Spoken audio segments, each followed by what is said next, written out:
Welcome back, everybody. Great to have you with us today. This Week in America, online, thisweekinamerica.us. Teacher and author Alton Myers writes a historical fiction of the 1967 upheaval in Detroit. Sizzlin Summer Surprise takes us back to the country's turbulent 1960s, shows vivid scenes of a graduate student's eyewitness account during that summer riot. Alton is also the author of Calico Dance, Escape to Sweden, the book about the life of a hypothetical family as they face the terrors of the 30 Years' War in their own soil, the year 1631. But on today's show program, we're going to focus mostly on the book Sizzlin Summer Surprise. Alton Myers, our guest on the program. Sir, welcome to the show. It's great to have you with us today. Well, thank you very much, Rick. This is like a special summer. Yeah, and going back and looking at this, give me a little bit of background here, because we're seeing this, the book, the fiction, through the eyes of a graduate student, and you actually were in Detroit during 1967, studying at the University of Detroit. So how much of this character that we're reading is actually you? Probably about 80%. There's very little fiction actually in the book. I record stuff that happened that I didn't actually see, but a lot of it I saw take place. You know, as we look back on that, and as you're reading the book, you're sort of those of us who lived through that. Remember what was going on when we see, the president talking about it, Detroit being a city under siege. The city's on fire. They're calling in the National Guard. Well, let's first of all talk about how you got there. You were studying atomic energy, nuclear physics during the summer riots there. Yes, I had a National Science Foundation grant to study atomic and nuclear physics that summer in Detroit, and I accepted it because it was all free through the government. Exactly. I was a high school teacher, so it boosted my ability to teach physics. Talk a little bit about being there and leading up to the riot. Did you have any sense that things were really about to erupt as they did? Not really. I was up there not expecting a riot. It was early on in the era of riots, and I went there solely to study, but it happened one Sunday afternoon, really, is when it all took place for the beginning of that event. My friend and I had went to the Detroit Zoo that Sunday afternoon, and as we come back, we saw smoke rolling over the center of Detroit. What's wrong? We soon found out what was wrong. What was it about that experience that made you want to write? We'll talk a little bit later in the program about the first book, Calico Dance, and the personal connection you had with that story. A personal connection with this story as well, Sizzlin Summer Surprise. But after you finished Calico Dance, what was it about what happened in Detroit that you thought, okay, I really need to go back and focus on that era? I had wanted to write a book about that era before I did. I didn't think I was capable, so I went back to Bowling Green State University to study various types of writing. And after I had written the first book, I thought, now I'm capable. I want to tell this story, and I think the people should hear about this because it's a life-changing event. Talk about the character in the book, because we see what happened through the main characters. Talk about the characters, and again, most of what the characters are seeing are experiences that you lived through. That's right. Really, it was that Sunday afternoon that really caught me. Yes. Because I didn't know anything like this could happen in the city. But I saw them come down the avenue. If you read the book, you'll find all that out. But I saw them break in the store window at Epps Sporting Goods store, and that was really the start of all the violence that I saw.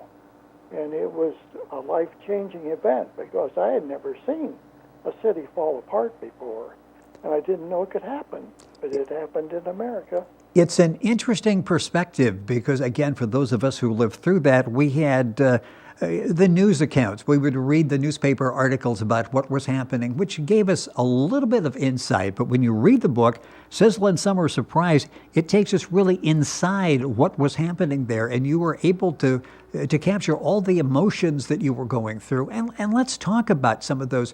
What were you experiencing? And it was almost too much for the senses, wasn't it, with all of this going on Yes, around you? I was extremely frightened. I didn't know what was going to happen next. And we have the account of the boy running across the campus with a Molotov cocktail. Yes. And that really meant it was a life-threatening event that was taking place. And by the way, the book Sizzlin Summer Surprise, as well as Calico Dance, available at Alton Myers' website. That's ALTONMYERS.com. Books available at the usual places, Amazon, Barnes & Noble, and you can link on directly to Alton's website by going to our website, thisweekinamerica.us, and get all of the information. When you went back to tell the story, what was it like reliving that? Was it still as vivid when you sat down to write it as it was during the summer of '67 for you? Pretty close. It wasn't as scary because I knew the outcome. Yes. But it was very moving to be able to put it in words. I wanted the country to know my version of what took place, and so I tried to be very careful in relating what emotion I had experienced in that particular time. What do you hope readers take away when they finish reading Sizzlin Summer Surprise? And for many, it will be shocked. Many of the younger readers that, like, we went through that in America, and it's really not that many years ago. What do you hope we take away from reading the book? That events can happen, and particularly in this era in which we have so much advancement in science and the things that can happen so quickly, it's good to know that you're not really always fully safe. You have to be careful of your corners. There's so many scams and things and events happening in our country now that are even more severe, perhaps, than the riot. Yeah, when you think about what's going on and you put it in perspective, Alton Myers, our guest on the program, the name of the book is Sizzlin Summer Surprise. His recollections in fiction form of that summer in Detroit in 1967. The challenges of putting a book together like this was not necessarily your narrative going back and doing a nonfiction book as to what you saw. It's very easy read because you're really overwhelmed by the story and you're anxious to see what's going to be happening next as you're following the graduate student. But talk about the challenge of doing that, because you're telling the story through the eyes of basically several fictional characters. Yes, took work to do it because I wanted to report things that would be telling of the time that were basically true, although I didn't actually see all of the events that took place that were reported in the book. They were basically true in the sense that it took place if you read the newspapers of that time and the events of the speakers about that time. It was me reporting what happened, not only to myself, but happened to others at that time that were very life-changing events for everyone in that particular era. Change is something that we really think about as we read the book Sizzlin Summer Surprise. Talk about, from your standpoint, the changes that you went through, and I assume to this day there's still some changes in your life that date back to the summer of '67. Yes, well, it was sort of life-changing. I changed careers Yes. shortly after that, going back to school to become a minister, and a lot of that can be credited to the events that took place in Detroit with me in 1967.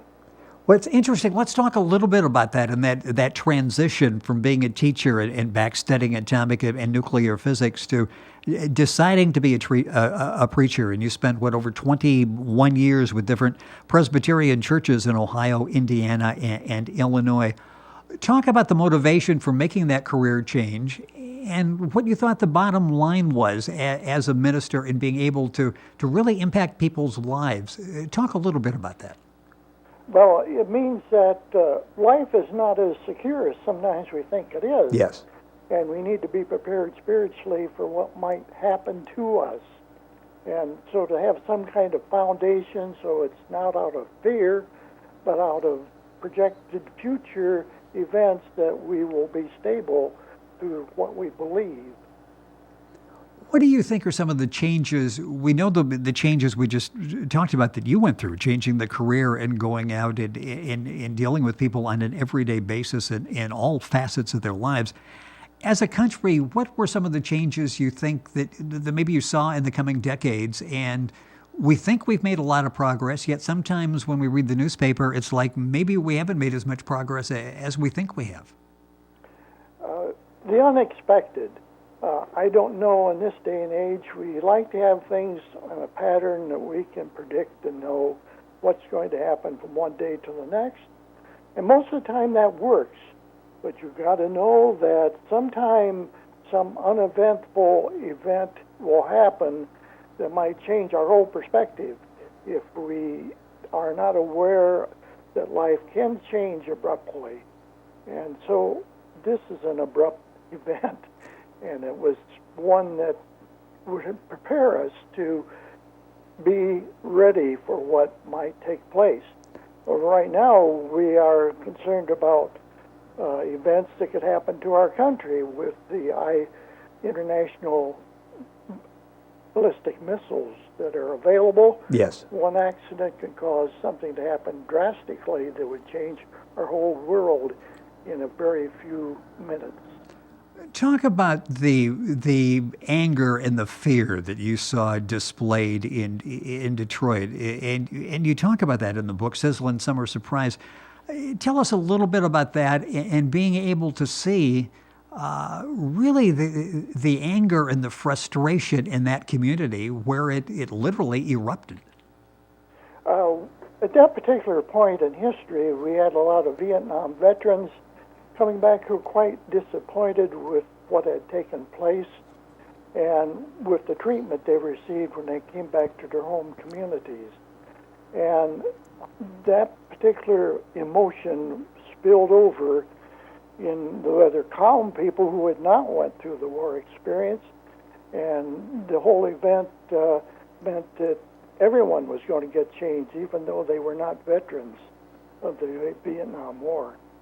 Yeah, when you think of the turbulent times that we were going through, the fear of the draft and going over to fight a very unpopular war, and how the people who fought that war were treated when they came back, and the whole racial situation that we saw develop in the country. It's in the book, an excellent read, Sizzlin Summer Surprise. Alton Myers is our guest in the program, the author. His website is altonmyers.com. That's ALTONMYERS.com. If you go to thisweekinamerica.us, you can link on directly to Alton's website and get information on the book. And it's interesting the way you presented it, too, because you really don't assess blame or point fingers at anybody, do you? You just sort of lay that out there, and we all can sort of look and make our own assessment. That's true. I don't cause blame on any particular person. I just try to lay out the events that happened because of the past that had taken place, and it was brought to the focus of that particular era of time. Alton Myers, our guest on the program. A few minutes left, and we talked about the book Calico Dance, and it's interesting, your career. You're starting off as a teacher, back to school, getting the master's degree, becoming a Presbyterian minister. Talk about where this idea to write books came from. Calico Dance is something that got you into writing. That was a sort of a hidden part of your life, wasn't it? That you found out that you had relatives back in that era. And this was a book that really needed to be written. Yes. I wanted to write about that because I thought I had been a pastor already at that point, and I thought I got a story to tell about the Reformation and the Counter-Reformation that were related 100 years apart, that caused people to come to America and to other places, and also to change the belief stance of people because of what took place in a time very different from the second book I wrote, but in many ways was similar because it was a life-changing event. Alton has been raised on a farm, a teacher, a minister, as I mentioned, and author. I get the impression in reading your work and hearing you talk about it This may be one of the highlights of your life, actually being able to publish the books and spread these stories to the audience out there. This has to be a fun time for you, a rewarding time for you. Yes, it is. In fact, it's still a rewarding time from the standpoint that there's an interest shown by even the screenwriters and so forth. Who knows? I understand that there's a movie coming out about Detroit this year, although I don't play a part in that being presented. It's about the era of time of the second book. But these events are not forgotten. They are relived in some ways in people's lives. So I wanted to do my little bit in trying to aware people that things can happen that will be life-changing. It's interesting. Detroit, I was reading as the summer of '67, we look back on that during the summer of 2017. Detroit was like the fourth largest city at the time. This was a thriving city in the early '60s, and it's fallen so dramatically. Hopefully, on the way back now, you are from that area up there, from northern Ohio into Michigan, into Detroit. That really was a thriving area at one time, wasn't it? One of the top cities in the country. It was. It was a beautiful city. I went back, as I was writing the book, to tour the area and to visit with people in the Detroit newspapers and find out some things that were taking place. And I saw yet a pile of bricks in one of the vicious places where the riot took place that have not been rebuilt after all those years. They've been left as a shambles. You know, it's interesting. A couple minutes left in the program. I want to talk about doing the research. Obviously, when you did Calico Dance, a lot of research was necessary. Sizzlin Summer Surprise, you lived it, but I'm sure you wanted to go back and make sure that what you were saying, even though it was fiction, was historically accurate, because a lot of people are reading that thinking this is an eyewitness account of what was happening. Talk about the research project of being an author. Is that something you enjoyed doing? Yes, they were different in the two books. Yes. The first book, of course, was totally from reading. I did a lot of reading in Bowling Green in the library to get the material for that book, besides knowing something that happened to my ancestors in the back times of that era. Where Detroit was more first-hand experience of events that I had seen and heard and knew, and so that was different in being more recent. But both are portraying the changes of life that happen through rather violent events that you don't like to have happen, but they do happen.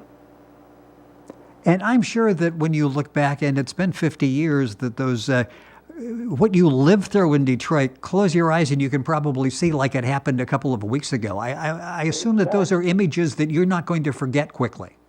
I'm not going to forget that at all. No, it's very vivid in my vision of that particular era of time. What are you working on now? Are you working on book 3?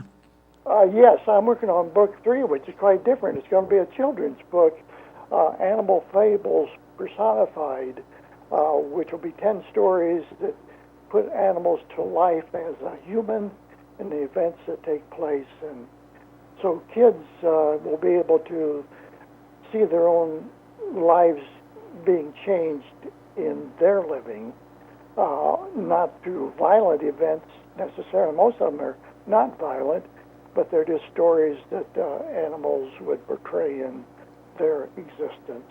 Interesting. This started for you on a farm, and you're going to go back and relive some of those memories in the children's book. This has to be a fun experience for you as well. That's going to be quite different, right? Our guest on the program, Alton Myers. That's Alton. Myers is Myers. His website is altonmyers.com. His books are available, information at his website. You can also go to bookventure.com in the bookstore and get all of the information. The books, Calico Dance, Escape to Sweden, his first. His second book, Sizzlin Summer Surprise, taking us back to the turbulent 1960s, vivid scenes of through a graduate student's eyewitness account during the summer riot in Detroit in 1967. The books are available, as I say, all across the country at Alton's website, and you can link on and get all that information by going to our website, thisweekinamerica.us. Alton, a pleasure having you on the program. Thank you so much for being with us, and hopefully we'll catch up when the children's book comes out. How close are you to having that ready to go? I have the material written, but the illustrator is not done yet. Okay, so when they finish up, hopefully we'll be back and have a chance to talk about that as well. Thank you so much for being with us on the program. Thank you for interviewing me. It has been our pleasure, and information once again on Alton at our website, thisweekinamerica.us, and we're back after these messages.